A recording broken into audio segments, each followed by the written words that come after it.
എന്തുകൊണ്ടാണ് ഞങ്ങൾ ഈ കവലതോറും ഇങ്ങനെ വന്ന് പ്രസംഗിക്കുന്നത്?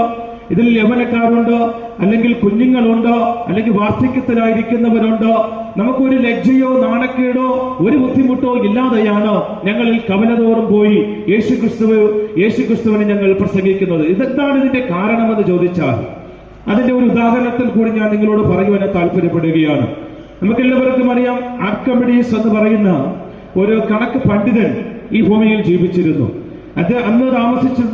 അന്നത്തെ കാലത്തുള്ള രാജാവ് അദ്ദേഹത്തിന് ഒരു ഉത്തരവാദിത്വം ഇങ്ങനെ കൊടുക്കുവാനിടയായി തീർന്നു.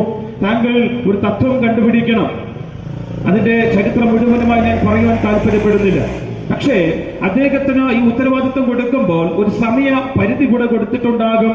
ഈ സമയപരിധിക്കുള്ളിൽ ഇതിന്റെ കണ്ടുപിടിച്ച് നൽകിയില്ല എങ്കിൽ അദ്ദേഹത്തിന്റെ തലയെ കണ്ടിച്ച് അദ്ദേഹത്തെ കൊലപ്പെടുത്തും, അല്ലെങ്കിൽ അദ്ദേഹത്തെ സ്തോത്രം ഈ ലോകത്തു നിന്ന് തന്നെ പറഞ്ഞയക്കുവാനിടയായി തീരും എന്ന് പറഞ്ഞ ഉത്തരവാദിത്വം ഏറ്റെടുത്തു കഴിഞ്ഞാൽ ആ പരിധിക്കുള്ളിൽ തന്നെ അത് തീർത്തു നൽകണമെന്നായിരുന്നു അന്നത്തെ രാജാവിന്റെ കൽപ്പന എന്നുള്ളത്. എന്നാൽ അദ്ദേഹത്തിന്റെ ജ്ഞാനവും ബുദ്ധിയും സകലതും ഉപയോഗിച്ച് ചില നീണ്ട വർഷങ്ങൾ അല്ലെങ്കിൽ ചില നീണ്ട ദിനങ്ങൾ തന്നെ അദ്ദേഹം എന്ത് ചെയ്തു?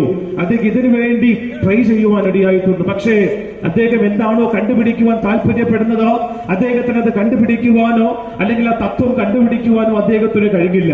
അങ്ങനെ ഇരിക്കുമ്പോൾ ഭയങ്കരമായ വിഷമമുണ്ടായി. കാരണം പറഞ്ഞ സമയത്തിനുള്ളിൽ അത് തീർത്തു കൊടുത്തില്ല എങ്കിൽ